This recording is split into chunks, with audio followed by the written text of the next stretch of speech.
And there's your cue. Good evening, everybody. Welcome to another episode of RAGIN with our special guest is Jorge Medina. This is episode 49. What? What kind of crazy is that? Hey, we've got an intro and we'll be right back to talk about his creative journey and what the heck he is working on. That's right. If you guys are tuning in, hit the subscribe button and share this out with your friends. We are simulcasting. That's right, simulcasting to Geek Insider, Indie Volt, Comics in More New Jersey, as well as Raging AVC. Hit the button and do that while I do this. Raging.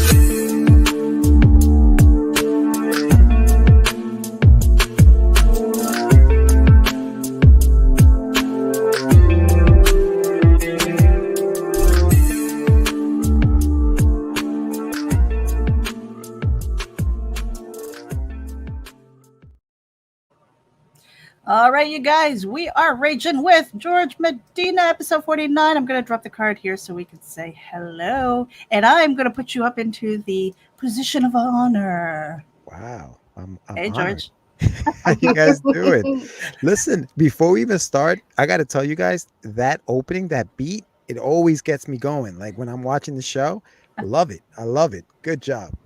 My favorite is watching everybody at the bottom when Pat's belly shows up, and Oh, the one time we saw one of our guests, his eyes got really big, and it was like panic. I'm like, oh, we're gonna lose him. We're gonna lose him. Yep, I thought he was gonna leave. Like, what the fuck am I on?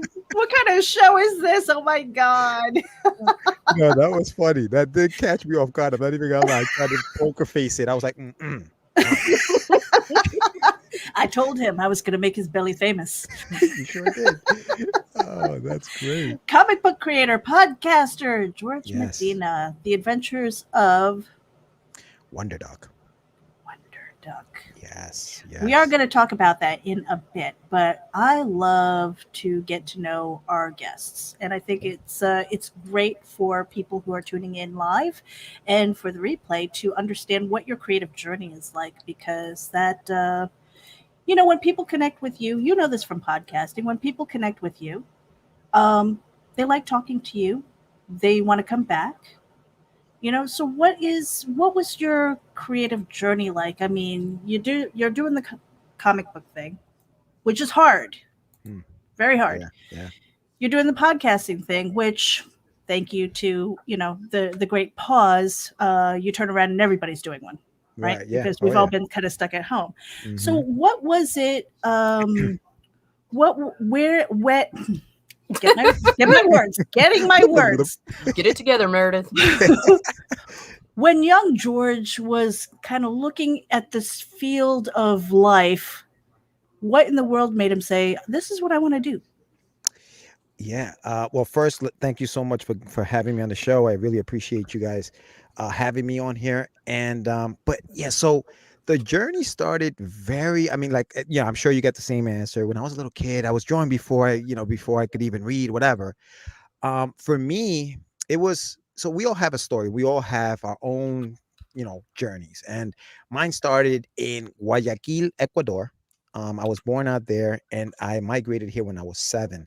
But when I was a little kid, I grew up around art teachers and a lot of creative people. So that was ingrained in me from a very young age. I had that little bug in me. And when I came to the land of opportunity, the US of A, I realized that I can do it here. I can do whatever if I wanted to create something, I can do it. So I went ahead and I started to, read comics, obviously, like we all did, but I always wanted to create my own stories. And that started back when I was a little kid, with my teacher aunts who were out there teaching me about being creative and just doing different things. So that's kind of like where the bug started. And then when I got here, obviously, the cartoons of the 80s. I was born in the late 70s. So the cartoons of the 80s, the 90s, the comic books, the big comic book boom of the 1990s with Image, that made us think, hey, we can all put out a comic now. Oh, Now it's word. open season. Everybody can put a comic book now. And I think that being born in that era, or growing up in that era, really fueled this whole thing of like being an independent comic book creator, and doing my own thing. So that was kind of like my journey into that world. And from there, it just went crazy. I just decided, you know what, I'm gonna put out this book, that book, that, and it just went nuts. But yeah, that's where it started, I think, back then. Wow. I'm telling you, I'm almost 50. And this past year and a half, 2 years now, I've been learning the comic book industry, Hmm. as a creator, because Right. I want to create books. Yeah, yeah, I'm telling you, it's not easy yeah. Mm-mm. because there's so much to learn. I mean, every day I feel like I'm on a learning curve. Yeah. And I think if I was much younger, I don't know that I would have had the patience to Well, do it. that, what it is. And that's the thing. I think somebody once said, life is wasted on the youth. And Mm, when you're young, you think you have all the time in the world. So you procrastinate everything. So Oh yeah. I have time. I have time. And next thing you know, time is limited. And now you want to get going. Now you want to, and you're right, comic book, the industry is tough, and it's getting tougher now because there's so much competition. There are so many great books out there. The artists that are out there creating and they, like, Kickstarter, the crowdfunding campaigns, you see it every day. Every day there's a brand new comic book campaign, and it looks great. you know Right. so it's tough. It's become tougher, I think, as technology progresses and everything. Like, it just gets tougher. yeah. And how about podcasting? Because we've had Sam Vera on the show. Yeah. Love him. Any friend of Sam's is a friend of ours. There you go. That's different. No, he's a great dude. Yeah, no, but go ahead, Marathon. I'm sorry. What was your But question? I was going to say with podcasting everything, this isn't the first time that he's ventured out into this. He kind of took a break. Life stuff happens, and then from what I understand, he kind of gave you a call and said, "Hey, you want to do this thing?" Yeah, yeah. I've known Sam since the early 2000s. He I mean, he was doing it before I was doing it. I kind of got introduced into the right way to do comics, because back in the days I was just folding eight and a half 8.5 by 11 pieces of paper, folding them in half, and that was my comic. And then I met him at the School of Visual Arts one summer, and everything changed. I discovered Photoshop. I discovered 11 by 17 pieces of paper, all that stuff. So, but back then we put together Catch the Craze, which is the podcast that we do now. And it started back when, and I always say this, we started doing that when it wasn't cool to have a podcast. It No, was, it was it like, what the wasn't. hell, what the heck is a podcast? Yeah, So, total nerding out. oh, totally, we were geeks. Like, it was crazy, but we were doing it. It was a means to an end, right? So we figured the only way to get our stuff out there is to put it out there. And what best way to do it than create a platform for it. So that's where Catch the Craze was born. And then when he went away for that amount of time, I continued, in doing my comics, and I finished, the Adventures of Wonder Duck. I finished Russ 5377, and that bug never goes away. So he was like, "Hey, George, I'm coming back. What do you think? Should we bring the show back? Let's do it." And here we are. Of course, though, technology has changed. Mhm. OBS and all of these things now exist. And like you said, Meredith, you said it before we got, everybody now has a podcast. So now that market is saturated. There's a lot of competition there. So, but it's for the love of the industry. We love doing this. It's fun to sit down. I wish I could sit down with you guys in person. I mean, obviously the pandemic, but the fact that you're in Florida, and Nita, you're in Louisiana, and I'm in New York, and we can have this conversation to millions of people, if we're lucky, around the world, Mhm. is incredible to me. It's Right. amazing. Yeah. That's the same thing with the comic books. What Kickstarter has allowed us to do, or Oh, Indiegogo, any of those crowdfunding campaigns, has mhm. really allowed us to open up our creativity to a worldwide audience Yeah. potentially. Oh yeah. And the same thing with podcasting, but how how have you been handling like trying to rise above the noise and being seen? That has to be the biggest struggle for most people. It's like, Yeah. okay, I've got something, but so does a million other people. How Yeah. am I going to get this in front of eyeballs and stuff? What has worked for you, and what has maybe had you flat on your face with it and like, nope, not going to do that again? Yeah, I think it's become a cliche now, but I think it's consistency. I think part of what you have to do as an independent artist, as somebody who doesn't have a following, who nobody knows what the heck you are, is just constantly just putting things out, constantly putting content on the screen, doing your research, listening to other podcasters or watching videos from other artists, and just constantly just absorbing all that information and then being able to put it out. And I think consistency is important because it's hard, right? Some days you just don't want to post. Some days you don't have anything to post. But you have to kind of like just shake that off and say, okay, you know what? I have to do this because if I don't do this, nobody's going to see me, hear me, know about me. So I think part of it is just having that consistent drive to put content out every single day as much as possible, as much as you possibly can. And it also helps because for me, I've always been an advocate of have finished product before you start promoting it, right? Like make sure your book is done before you even put anything out. Because what is the point of telling people that you have this book that's coming out and it never comes out? Because now you just look like that guy who, tells us things are coming out and they never come out. So I Just think it's it's like, oh, is it a money grab? Is it a money grab? Yeah. right, right. Yeah, yeah, yeah. I mean, we have people on the show sometimes, and they'll tell us horror stories about, campaigns they pledged to that they still haven't received their books. I haven't received some books from someone, and I get it.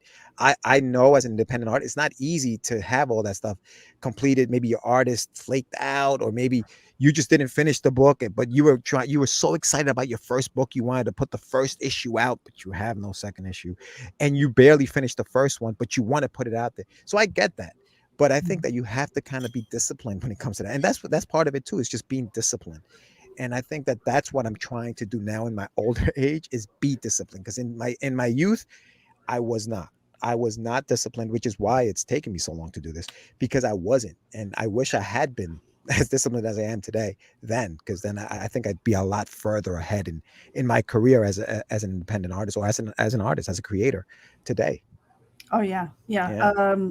Energy is definitely wasted on the youth. Mm, it's so crazy.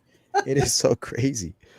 So with young George, let's go back in time a little bit. Young George says, "I want to go this creative route." I know a lot of creative people who come from families who have no idea where this child comes from. Right? It's like, who are you, and why do you want to do this? And oh, and how are you going to pay your bills, dear? Did you ever get that kind of pushback, or were your family? Did you come from a family that was really creative and kind of did it already? I'll be honest with you. I think I was very lucky that I didn't have that negative, just like, "Hey, what are you doing? You're wasting your time." Like I never, my mom, I love her to death. She was always very, very supportive of me just doing what makes me happy, and I think to a fault, you know what I mean? Because sometimes you kind of need a little of that tough love to get you going, to get you pushed, to push you. And I think part of it too was, and like I told you, an immigrant kid coming from immigrant parents, maybe the know-how wasn't there to tell me, "Hey, listen, you know what? We're going to sign you up to the School of Visual Arts, and you're going to go there for 4 years, or we're going to sign you to the Kubert School, and you're going to go there for 4 years, and you're going to learn what you love." Right? I think that as a Hispanic kid growing up in America, it was about go to school, get a job, and that's it. That's all you did. You don't do the whole entrepreneur thing at least in my family growing up. It was just, let's go to school, let's get a job, let's do it that way. But I gotta say, they were very supportive of my passion. They knew I loved to draw when I was a little kid. And like I said, coming from a family of artists and things of that nature, it was natural for them to say, "Hey, he likes to do that. That's just what he does." My nephew now, and he's in California and he likes graphic design. So it's almost like it's in the genes now. It's like it's just inbred in us to like kind of like just be these creative people to do things. But yeah, no, they were very supportive. I was lucky in that way. I really was. Very cool. I want to go back a little bit further because you said that you immigrated to the United States when you were 8 years old. 7. 7. Yeah. Do you have very many memories of Ecuador? It's funny because I do. I do. I remember, I'm a very positive person. The glass is always half full for me, right? So if I had bad memories of Ecuador, I don't remember them. I Mhm. remember all the good things. Like, listen, humble beginnings, man. Like I grew up. Ecuador. I love that. I love my country, but when I was growing up in it, it was a third world country, and to a certain extent, it is today still. So I didn't grow up in like a big house or anything like that. We were very poor, but I think that fueled my imagination because I had to pretend with the things that I had. I'll give you a quick story. When I was I want to say maybe 4 or 5 years old. It was just me and my sister. Me and my sister are Irish twins. We're 10 months apart. Okay, so we were each other's best friends, and we lived in a house. It was very, we had no money, but on the side of the house there was this ladder that my grandfather used to use to fix the roof, any leaks or anything like that. She would just put it up. It was very country. It was very country living. That stair or that ladder became our train, right? We would sit in between the steps as it laid down flat, and I'd be the conductor and she'd be a passenger one day. She'd be the conductor, I'd be the passenger the next day. And we would just create stories about us playing on this train. And that's imagination. That was just like out of necessity, right? Like we didn't have the toys, but we had our imagination to create these worlds. And I think that fueled and that kind of shapes who you are as a kid, right? You become this creative kid. And I love and I'll tell you this, I love those are some of my fondest memories of Ecuador, because I think kids today, unfortunately, because of technology, and it's not none of their fault, it's just everything is at your fingertips, man. Everything's at your fingertips. And I sound like an old man now saying, "Oh, well, back in my day," but No, it, it's true. it It's true, man. but I mean, it was a different lifestyle growing up. Like for us, it was just different. We were outside all day. Like I didn't come in till the lights went out. Like, and we were outside playing, Yeah. and You yeah. came So home when the sun went down and that's mom right. called and said it was dinner time. That's right. That That's was it. right. Yeah, absolutely. Yeah. It's kind of funny too because the reason why I'm asking is because my father was stationed in Korea and I Mm, was very young. So English was a second language for me. I was same. fully immersed in Korean culture, Mm-hmm. and so moving back to the United States with that kind of being uh, like no friends, trying to make new friends and things Yeah. like that, Yeah. being different, Mm-hmm. I had to use that my imagination, Right. writing. That was my escape, Right. and then trying to get acclimated to the new culture and things like Mm-hmm. that. So, I Mm-hmm. mean, was it very difficult for you to find friends, or did you kind of escape into your creativity? You know what it was? Okay, and I'll tell you this.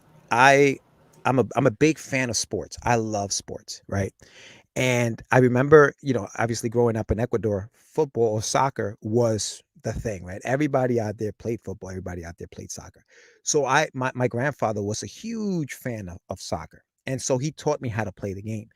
And I used sports as a way to make friends when I came here. That was like the language that I spoke, right? It was sports. And to this day, I still love sports. But I think that made it easier for me growing up because I was able to use my athletic abilities. Not like I wasn't Ronaldo or whatever, but I was able to use that as a way to say, hey, that kid is pretty good at that sport. Hey, you want to come play with us? Sure. And obviously learning a language when you're 7 years old is a lot easier than learning it if I had come here when I was 18, 17 years old, because a lot of my cousins still kind of like had that accent. But I think that made it easier because it is hard. You're right. You're absolutely right. It is hard to come here. And I was a skinny little kid, I was like, so I think that made it easier for me. Just the fact that I played that sport and I was able to use that as a way to, break the ice a little bit, even though I didn't speak the language. I want to talk about consistency too, because you were saying earlier that you have to do something every day. Hmm. And sometimes that's really, really hard. Oh yeah. And sometimes we don't make it. I mean, I know I have days where like the only thing on my priority list is a shower, and sometimes that doesn't even happen. You know what I mean? Even our You know what? vlogs have fallen to the wayside. But what I was getting at is a lot of times we beat ourselves up. Mm. We're like, oh my gosh, I'm a failure, blah blah blah. A lot of people take it from like one extreme to the other. Yeah. And some people are just like, okay, well, forgive myself, get back on the horse and keep going. How do you handle your days when you are not feeling so consistent? Um, I think I've become a huge planner in my older age, right? And I'm very thankful for my girlfriend who is a very big planner. She likes to plan things, right? Did he just say in his old age? I'm sorry, dude. You almost back in diapers, George? God, all right, Yeah, man. All right. yeah, you have no idea what's going on down here. You have no idea. Um, Don't stand up. but I think that, for example, so my The Adventures of Wonder Duck, right? That's my new book, and I created an Instagram page for it. Now, I have an Instagram page on that. I have my Get Your Meds Instagram page, and I have my website, and so I have all of these things. I'm spread around. I'm spreading myself a little thin here, right?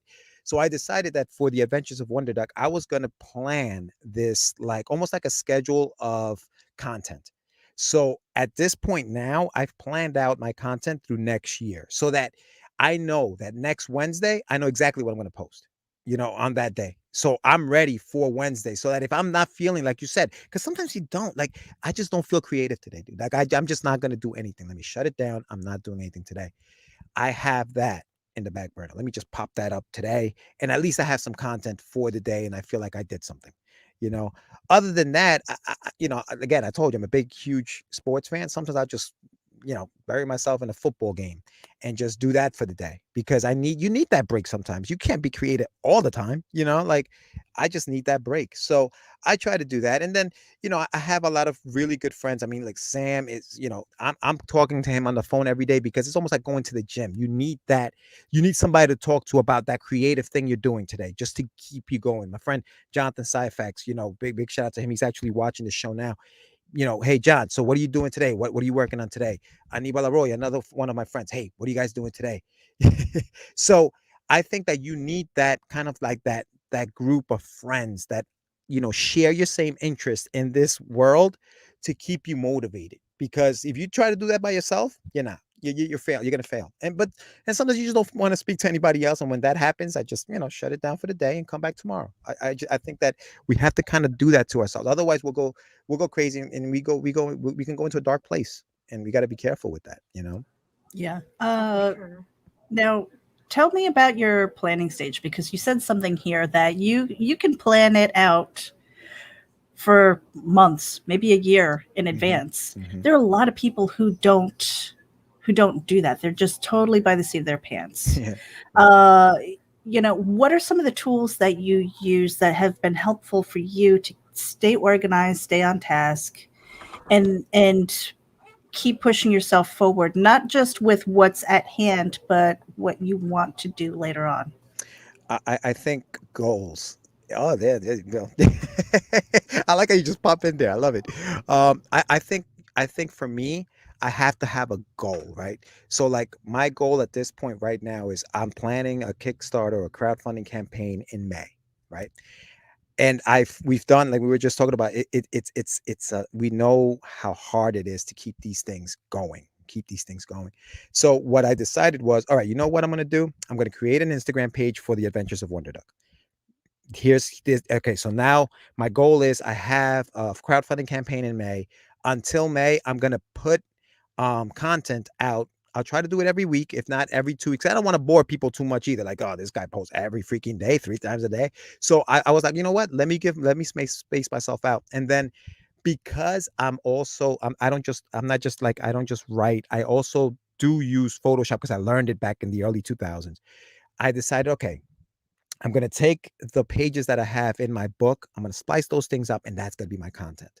And so I planned that whole thing out. So on the week of, the week of the 10th, I'm going to put this up there. And I started creating the content, like I would say about 4 or 5 months ago. I started creating the content, and that kept me creative, right? Because now I'm creating. I have a goal. Here it is. I'm gonna do that for this, and now it's all set up. And now today I can tell you, okay, next Wednesday there will be a new post on the Adventures of Wonder Duck, and it will be on Wednesday. And I'll post 3 posts that day, one at this time, one at that time, one at that time, and they will be up there.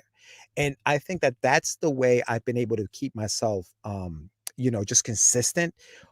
Also, as a creator, you guys are writers. You constantly have ideas in your head. I'm just trying to put them on paper. I walk around with a little notebook, and just similar to what Nita did, just pointing that thing out.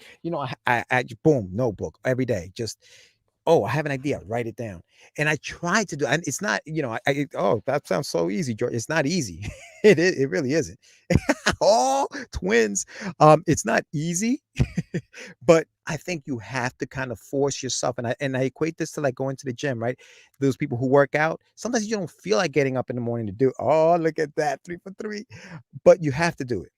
In order for you to get the results you want, you have to do it. And it's so hard, but you have to try. You really have to try. And some days I don't, but I do have that backup, because I know that, like I told you, next Wednesday I already have that made. I already have that set up. So if I don't feel good on that day, I can still post something. So I think that's fair. But and not to be long-winded, but I think that is a personality trait too, because some people just aren't planners. And if you're not a planner, maybe you need to find what works for you, something that works for you. For me, that works. I don't consider myself a planner, but I'm telling you right now, I've been doing things one way and they haven't worked. It's time to switch it up and let me see if this works. So I think that's how I've done it. There are a lot of people who it's almost like the mechanic always drives the piece of shit car, right? Because the last thing he wants to do is go home and work on his own piece of shit car. He's worked on everybody else's, And so when we're sitting here and it's just like, we're creating, we got a job to do. Sometimes I call them soul suckers and things like that. Oh, yeah. It's like, okay, I try to justify the soul suckers by saying this is a stepping stone, right? That's a means to a way. That's right. And so a lot of times we have to sacrifice what we really want to do for the things that need to happen. Right.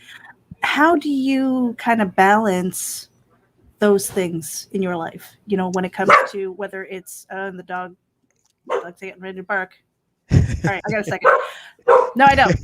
How do you justify?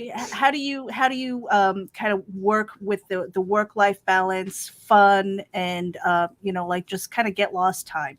Yeah. How do you manage all of that? I mentioned that I'm like this annoyingly positive person, right? So like I'm always trying to find the positive in things, but sometimes you just can't. But what I've done in my job, in my jobs, and I've been very fortunate. I've been very fortunate in that.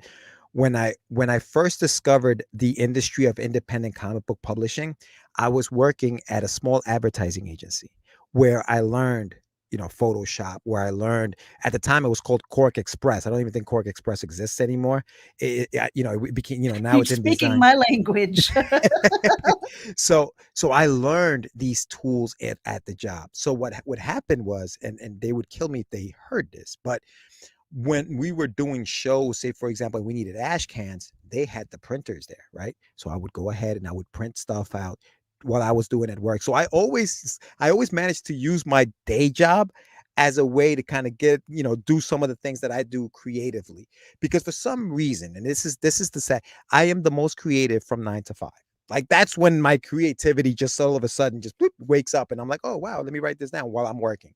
But I do use that time to do so. So the balance, you try to find it. Like today, I was at work and I did I went live, for about 6 minutes, and I was like, you know what, I'm in a park, I'm working, but lunchtime. Oh, this Michael San Martino, he's hysterical. You guys, this guy is funny. but yeah, so I use whatever time I have. I always have, like I said, a book in my car. I always carry around a copy of my book because you never know who's gonna want one, right? Like I could be talking to somebody like, hey, you do comics? Yeah, I have one in the car. You want it? And like, you're making a deal there. But I think you got to use what you have available to you. Some people can't. I don't get me wrong. I just, like I said, I've been very fortunate in that I've been able to balance that out that way, you know? I want to talk about the positivity thing. I tend to say that I'm a very positive person too, but Nita Mhm. defaults to negative. there's a no, but there's a flip side of that. There's a Yeah. flip side because with the positive comes the really negative and the dark place. And you specifically said dark place. Mm-hmm. Mm-hmm. How do you battle that? How do you battle back when you find yourself there? Because I know you got it.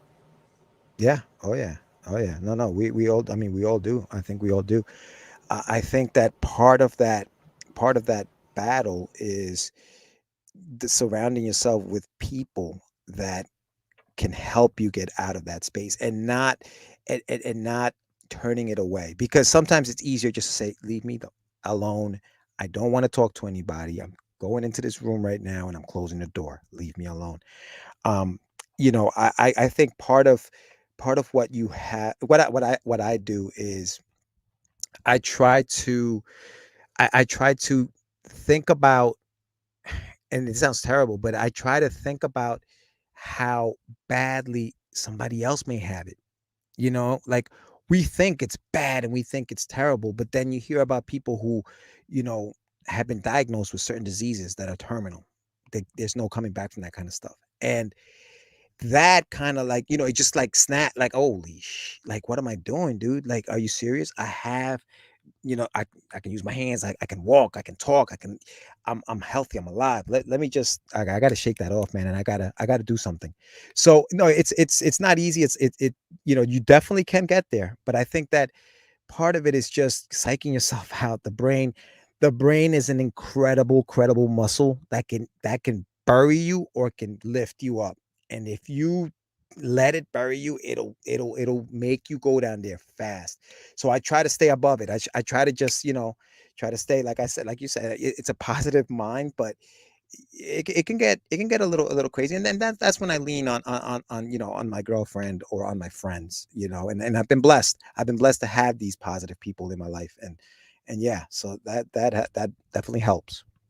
Yeah, one of the things that has kept me going, Hmm. because normally I say, hey, I usually fall into my dark place between like November and February. Oh Like yeah. I fall off the face of the planet, no Yeah. social media, no nothing. And the Hmm. thing that's kind of gotten me through is the creativity. To what Yeah. you were saying, that Yeah. consistency, Hmm. and I guess kind of knowing that people are out there rooting for you, who have Right. your back and things like that, who are going to call you and say, "Hey, are you okay?"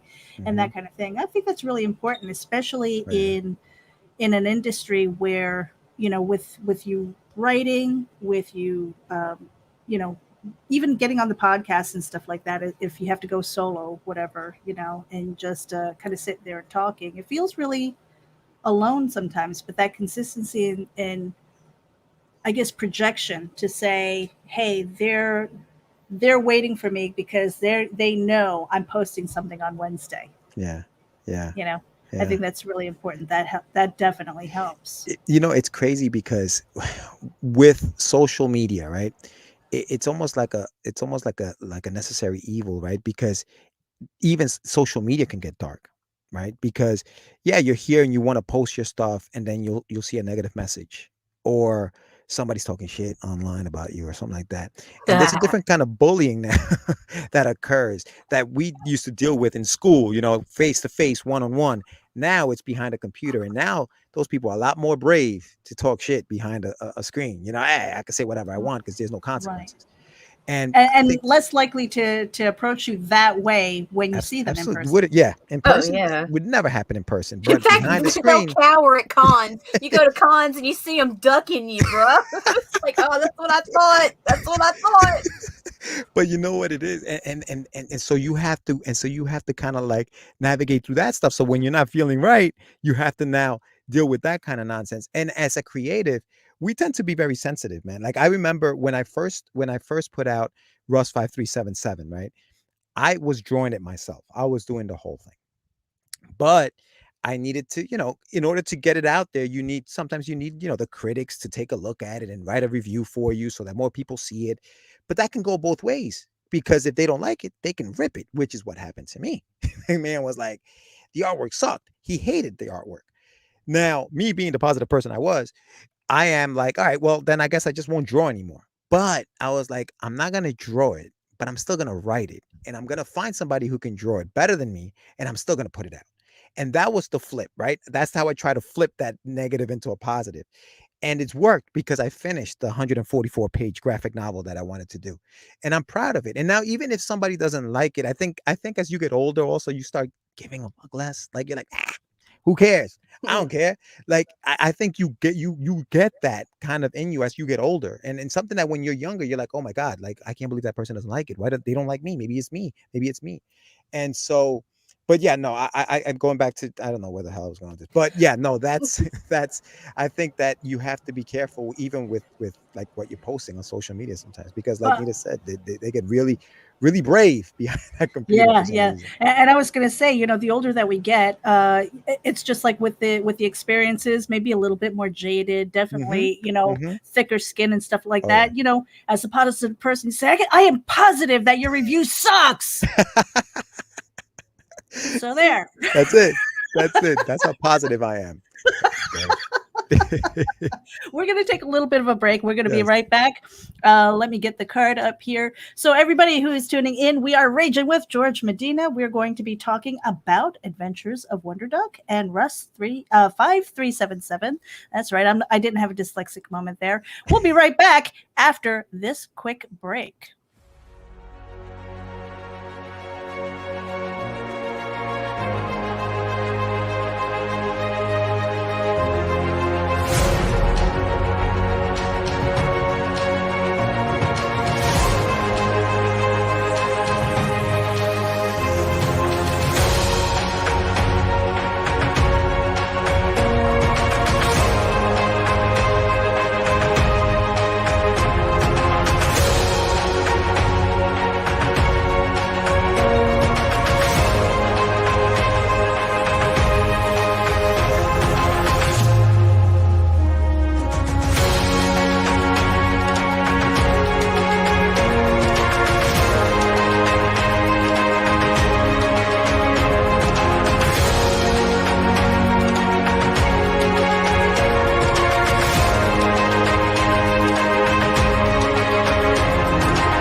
Babe Scoring Dinosaurs has got a little bit over an hour left. Make sure that you get over there. There's no porn, but there are dinosaurs. And there's a stripper pole. I promise. It's good. Hey, for a 10% discount on your Gemini mailers, make sure you go to Gemini Comic Supply and use coupon code VOLT10. That's right. You can save some money, 10%. For your Gemini mailers. Use coupon code VOLT10. That is courtesy of Indie Volt. Thank you to Varian Grant. And we are talking to Jorge Medina. Make sure that you hit the subscribe button. We are simulcasting to several networks, including Comics and More New Jersey, Geek Insider, Indie Volt, as well as Rage and AVC. Hit the button. We're back. Go back. Let me tell you, that chat is going crazy. I love those guys. Hysterical. We love them too. Hit the button. I mean it. And wherever that it is that you are watching from, make sure that you check out the show notes, because we have the links to get your meds. And I want to hear about that. Yes. Get your meds. I know. Where in the world did that name come from? Medina. So the meds is my last name. Yeah, I don't want you to go out there and start trying new things. It's my last name. You hear that, Nita? You hear that? You hear that, Meredith? So yeah, so it's a play on my last name. It's Medina. So get your meds with a Z, which is why I didn't do it with an S, because I think that would be just too. Besides, it was taken. So getyourmeds.com was taken. So I went with the Z, getyourmeds.com. So that's where that comes from. Yes, that's it's innocent. It's totally innocent. I swear. Now, what came first, Adventures of Wonder Duck or Russ 5377? Okay, so to the real world, Mm-hmm. Russ came out first, because that I finished back in 1999. And well, I created it in 1999. I finished the whole book in 2014. So that chronologically, as far as my publishing career, that came first. Wonder Duck came after, but I created Wonder Duck back in the early 90s, maybe 92, 93, because I was a big fan of, DuckTales and, Darkwing Duck and all those cool shows from like the late 80s, 89, 90. The Disney Afternoon was my stuff. So, so Russ was published first, but Wonder Duck was created way before I was even thinking about Russ 5377. Mm-hmm. So where did these ideas come from? So the easy one, Wonder Duck was Disney Afternoon. I was influenced by that. That's where I wanted to get. What are the cartoons? You mentioned the 80s cartoons. Which ones were your influence? Well, you said Darkwing Duck. Yeah, it was DuckTales. it was definitely DuckTales had a character called Gizmo Duck. Oh yeah. Right. He had the little wheel. I took the wheel off, and that became Wonder Duck for me, right? And so he went through several just redesigns, because I couldn't make him look exactly like I would get sued. So it wasn't until like maybe I want to say maybe 2006 and 7 that this version of him came out, and the story kind of like of Wonder Duck changed. But yeah, I was influenced by that. Gummy Bears and and Tailspin and all of those those fun shows, Animaniacs and all that stuff from way back in the day. Well, I say way back in the day, it was like late 80s, 90s. But that was my influence, and I always loved that kind of cartoons that were coming out at the time. I mean, I was obviously G.I. Joe and Thundercats and Voltron and Transformers. I watched manly shit too, but the cute stuff was badass as well. Yeah, guys. And then the turtles came around. I was like, He-Man, my voice got deeper too when I started talking about those cartoons, isn't it? That's right. You can keep your man card. I was like, I used to watch, Gummy Bears and Tailspin and He-Man. And Chip and Dale Rescue Rangers. Yeah, Chip and Dale. I was all about that life, and then all of a sudden, I'm like Thundercats and But yeah, no, I loved all that stuff. Yeah, that's what I grew up on. Having had that much influence with this particular story for the Adventures of Wonder Duck, did it ever make you a little bit nervous? It's like, oh, is it too much like this? Because there are a lot of people who, they do so much reading, they watch, they just ingest so much of other people's creativity that oftentimes I personally struggle with, is it unique enough? How do you get past that? I think, and I'm going to use a cliche right now, ignorance is bliss. Like when I was a little kid, when in 1992 or 93, I didn't care. Like, I didn't know about copyright infringement, right? I had no idea about any of that stuff. I was just going to create my own duck. That's all I cared about. My own superhero duck. That's all I cared about at the time. And I think when we're young, that ignorance really makes us strong, because they say knowledge is power, but ignorance is bliss. And that's great. Because as a little kid, all you want to do is just create these stories and write your own stories. I was writing my own, I had a character called Moonrider, because I like Moon Knight and I like Ghost Rider. And so my character was Moonrider. Like, that's how blatant I was about the shit. I didn't even care. As you get older, like you said, we get jaded, but we also we start guarding, and we're like, oh, damn, that sounds too much like that. I gotta make that different. I gotta change it. And so the way I dealt with it was I just went back into the crates, picked out an old comic that I was writing, and decided to put a spin on it. It became, this out of work, an actor who was a duck, who was an actor who was out of work, depressed, wanted to end it all, decides he's going to jump into the water and drown himself, but he's a duck, so he can't die. And all of a sudden, this thing hits him in the back of the head, and it's a super suit from outer space. And so That's how he becomes Wonder Duck. That's it. Simple. Done. Let's put it out there. And I didn't care. And I think that we have to have that, that attitude sometimes, because and I heard this on a prior show, like you were mentioning, there aren't any more original ideas, right? But what I also think, and I'm writing different stories, we all have our own origin stories, right? Yours is different than mine. Nita's is different than mine. But we're all human beings, so we all go through the same things. So technically, it isn't original for you to feel sad. I feel sad too. But how you feel sad and how I feel sad are very different. And that's two different stories. And that's the original idea. That's where it becomes different. And I think that that's the way I try to look at it as much as possible, because again, we're all human, and I am going to have those moments where like, yeah, that sounds too much like that. Can't do that. I got to change it up, because people are going to just blast it and say, oh, that's just a copycat, whatever, but it's tough. It's not easy to change it, because there aren't any more original ideas, so it's tough as a writer. It's very difficult sometimes. One of my favorite exercises in some of the online communities is when I see really cool writing prompts. It could be a word, just one word. It could be one picture, and you get like 50 people who participate, and there are 50 stories. That's awesome. And that is really cool, because to what you were saying, feeling sad, those basic emotions, everybody feels that. Everybody feels sadness pretty much the same way. Anger. It's how we react to it.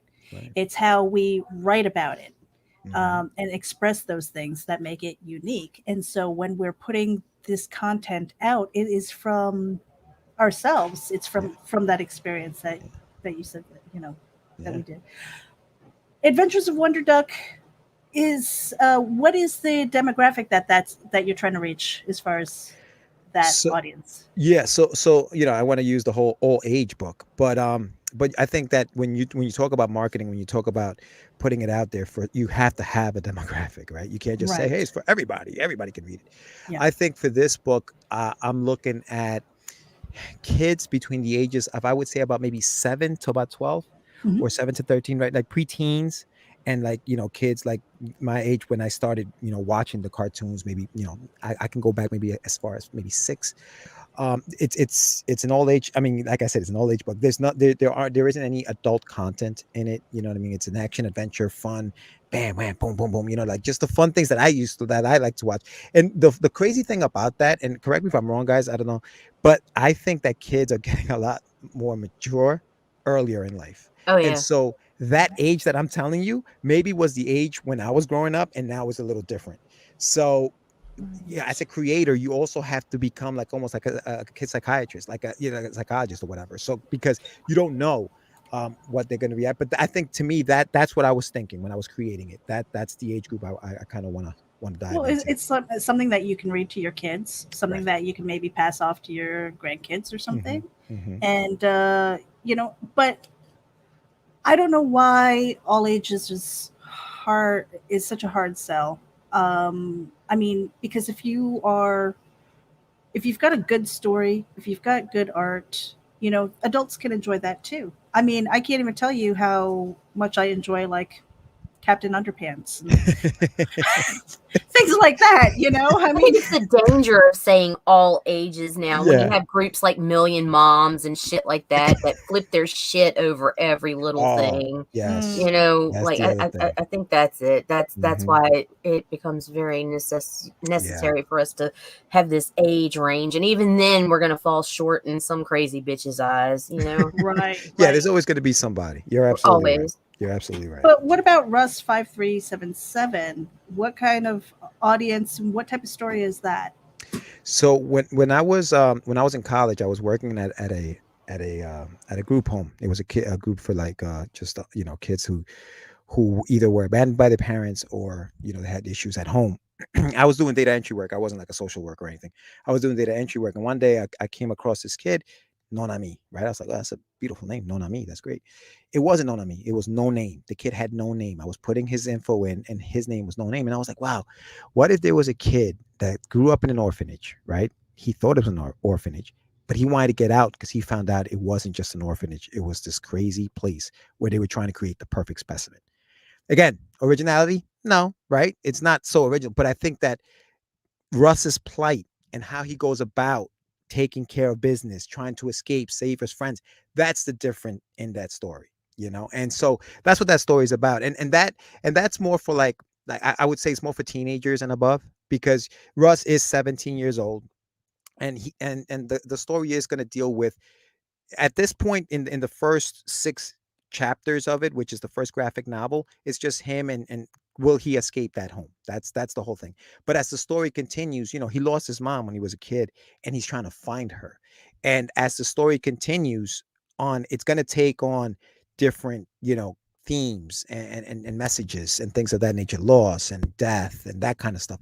So not that little kids don't experience that, but I don't, I think that when you're writing that kind of, you know, that kind of topics and those kind of, you know, things, you got to be careful how you approach it when you're trying to explain it to a kid who's maybe under the age of, I don't know, 10, 12.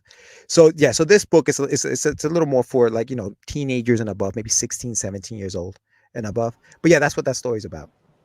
Very cool. You know, Very sad origin, but it is, but I Yeah. mean, very cool. it's cool in a way Yeah. because it seems like you are trying to reach an audience and not dumbing it down for an audience. I think No, that's for really sure. important, you Yeah. know, because I think a lot of people, they think kids, they forgot what they were like as kids, Hmm. you know, and I did not like to be talked down to. I didn't like the baby talk and Yeah. things like that. Yeah. I liked good stories that I could kind of relate to or learn from. Hmm. And I think that's kind of important to set the tone for that. I mean, and you can talk about tough subjects in an age appropriate way Oh yeah. Yeah. because no matter what age you are going to deal with loss. You are going You're to, right. you know, whether it's a pet, whether it's a grandparent or something like that, you And know. So I every think that's single kind of, one of us as kids was looking for something more mature. We were sneaking behind our parents' backs, Yeah. watching shit they told us not to watch. Hmm. yeah. I was going to the library and checking out books, quote, for my mother, Right. you know, Mhm. as soon as I Yeah. could walk to the Yeah. library. I Yeah. Yeah. mean, Yeah. it's just kids are more mature than we give them credit for. It's true. It's true. Yeah. And we're very curious, and we Right, for will sure. find a way to find what we're looking for. So, Exactly. yeah, Exactly. absolutely. Exactly. Absolutely. So, being that you've kind of started writing these in the 90s, they've had a lot of time to kind of sit and mature in your head. And when you dusted them off, what was your reaction? Yeah, no, they yeah, I was like, what the hell? No, I when I started, so by 2014, obviously I was a lot older, and there were a lot of because I'm also the letterer on these books, and that's the beauty of it, because I can change the dialogue. The pictures can remain, but the dialogue changes. The message now changes without affecting the artwork too much. So I was able to kind of alter some of those things, and not because I don't want to say it's because it was bad writing, but it was writing from a perspective of I hadn't experienced certain things yet. And I think that as we get older, obviously we get wiser. I would like to think, and we think differently, and we have different experiences that we can now apply into our stories. And I think a lot of that did happen with the stories. And even now, writing new stories, it's like I was like, you know what? I want to tackle what happened when I came to this country back when I was a little kid. And so I'm developing a story called The Shameless Plug. You know, sometimes to fit in, you have to be yourself. And so I'm developing that story, and I'm hoping to have that done, within the next year or so that I'm not, 60 years old. I'm like, you know what? Now I can change that, and I'm going to write that differently. So, but I'm going, so I'm working on that now. And so, yeah, so my writing, I think as you get older changes to a certain extent, but I try to keep that youth in it, because I don't want to get lost in like being a cranky, older person who hates the world because they've seen it all and they're jaded that much. I still want to try to keep that youthfulness, that kid that still likes to, Michael Sammartino was talking about spinners, the kid that likes to, play and joke around and things aren't so serious, and not everything is bad. Like I definitely want to keep that youthfulness in my writing as I continue writing more, serious topics, but keeping them where it's like it's not all bad, guys. Like it's good. So yeah.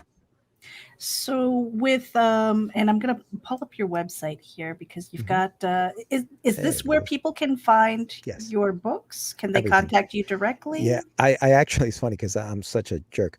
You see, I just threw the word shop in there. I'm like, just go get it. Like that's the first thing you see on the website. Shop. That's awesome though. And Just I'm like, get to the point. go get it. Do it. That's what you're here for. Go get Do God damn it. But yeah, but on the top you'll see it says home. You'll have something about me, like it tells you about me, the projects. I break them down. On there more, you'll see interviews and appearances. This interview will be on there for anybody who misses it. They can always Cool. link it right back to your channel. Subscribe. So I think that part of being a creative and independent publisher is also being a marketing guy, a businessman, and all that other stuff. So you have to have some things to help people just go to one place. I do have a link tree on my social media, but and that's for because remember, you're dealing with all kinds of age groups. So that's for the people who are like, oh, link tree, cool, let me go there. For those that just, what's your website, brother? Oh, okay, good, I'll just go there and go grab everything there. Also, I did this website also because some comic book conventions want a website in order to, as part of your application process, the New York Comic Con. And so it's there. But yeah, so the website will have all of the information, Wonder Duck. And I got to thank JM DeSantis, who is the owner of Darkfire Press, who is the publishing company for Wonder Duck. He took a chance on the book, and he's been able to get it into barnesandnobles.com, amazon.com, Comixology. So he took care of that for me, because again, it's as a creative, it's like, okay, I got to create, but doing that other side of it is tough. So there's that. And then Russ 5377 you can get on indieplanet.com, and there's a link for it right in the website. So it's just a one-stop shop. You go there, and then I have t-shirts, and I have all other kind of fun stuff in the shop as well. Mm-hmm. It's kind of funny what you were saying about the website. For the longest time, I totally advocated for websites for everybody, and I still do in a way. Because I was around building GeoCities. Do you remember that? Oh yeah. Yeah. So, I really felt like everybody needed a website. But when you have things like your crowdfunding platforms like Kickstarter, where your content's up there and you can do an update off of an old campaign and reach that audience and stuff like that, it's almost like, wow, do I need this anymore? I mean, but in a way, for me, I still to this day feel like you need a business card on the website that belongs to at least a landing page somewhere that has access to all your content all over. Yeah. Yeah. And so that's good. Make sure that you guys bookmark getyourmeds.com. And again, that's in the show notes. We are getting close to the end of our hour. Hey, there's Sam. If you scroll down, Meredith, there's also a link to my webtoons, because Russ 5377 is on webtoons as well.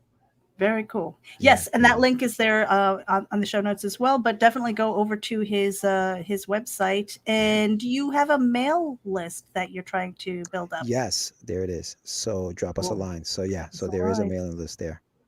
All right, make sure you guys do that. Because I'm a big proponent of following people everywhere. Just don't peek in the windows. It's weird. Don't do it. Some people like that though. Yeah. Some people are into that, Whatever. Not me. I'm totally peeping in your windows. I know you would, because you're weird. That's love right there. And then just talk a couple of minutes about Catch Da Craze Podcast, because that is something that you have been co-hosting for a while now. It's a fun show. We just turned 2 years old in the comeback. The comeback show turned 2 yesterday, September 9th, was our 2-year anniversary. And we're on the road to 1,000 right now. You guys know 1,000 gets you monetized, from what I understand. So we're on the road to 1,000 subscribers. We're about halfway there. And Catch Da Craze is a show that Sam and I do together, and it's to highlight independent artists. I don't care if you're a puppeteer, if you like to do magic tricks, if you're in a band, all kind of independent artists. We talk to them all. So if you have a project that you want to promote, we sit down, we do about a half-hour interview with them. The first half is usually just a cautionary tale of what not to do in the industry, the things that we did wrong in a segment, called Get Your Meds. But yeah, so we've been doing it for about 2 years consistently. It airs every Friday. We have a new episode, and then Sam does the craze in 10 or less throughout the week, because the more content, the more hits, hopefully. And so, yeah, I mean, and like I told you guys before, we would love to have you guys on the show to talk to you guys. I love the conversations about writing that we're having, because I think that, the artists will get a lot of play, because, it's a visual medium. But I think the unsung heroes are us the artists. You know what I mean? Mm-hmm. I mean, the writers who are writing these stories for them to actually put them out there. Yeah. We create the world. That's right. That's right. And we put a lot of work into it. Color my shit. No, I'm just playing. I have mad respect for all artists. I know I was going to say, and the artists leave the room. Thanks, Nita. I know. I just alienated everybody that was in chat. Not everybody's married to an artist, okay? Damn it. Some of us have to pay. They're going to double their charges for me. I have to pay. Don't think he gives me free art. I was going to say something smart, but I won't do that. We're not discussing forms of payment. Try to keep it PG. Keep it at PG. That's a first. Well, we are at the end of our hour. Yes. Jorge Medina, has been a pleasure talking to you. Where can people find you? What was that Linktree address? The Linktree address is linktree.com/J Medina 5377. Mm-hmm. So check that out. It's also, if you go to Get Your Meds on Instagram, it's the Linktree's right on my link. The link is on the bio, as they say. And then if you guys check out The Adventures of Wonder Duck, the name is right there on the screen, right there on my name. And then getyourmeds.com, obviously, and also go to Webtoons and subscribe to my I guess channel or page or whatever it is for Russ 5377. I will be putting up the chapters there, so you guys can check those out. Very cool. Yes. Are you planning on, because you said something about kickstarting in May? Yes. Which one are you kickstarting? The Adventures of Wonder Duck. So The Adventures of Wonder Duck Part 1 is what's out right now, but I'm doing the Part 2, and Chapter 5 will be the first book out of that Part 2. So I'm going to be crowdfunding Chapter 5 in May. So look out for that. That's coming. Very cool. A lot of lead time for that. A lot of time to build up and figure out what the heck you're doing. Yes. There's so much figuring out to do. Trust me. You guys know. I know. Every white hair is now dedicated to crowdfunding. And you guys. That's right. It's all of you. You did this to me. No, I'm just kidding. We love you guys. And on that note, you guys, thank you for tuning in. This is Rachel with Jorge Medina, episode 49. We really appreciate you for tuning in. Make sure that you hit the subscribe button, share this out with your friends, and get over to getyourmeds.com. Sign up for the newsletter, get his books, throw some support, and tune in to Catch Da Craze Podcast. And if you're a creator, sign up. You can go to their Facebook page as well and sign up to be a guest. So do it. Hit the button. Hey, Nita. Yo. Final words. It's been a pleasure, man. And throw my dudes, Meredith. We're out of here, you guys. Thanks for tuning in. Bye-bye. Hey there. This is Meredith Loughran with RAGIN. And I wanted to let you know that we encourage and promote independent creators and their projects through organic interaction, consultations, and more. Visit Nita and me at RAGINAVC.com for details and contact information. Hit the button.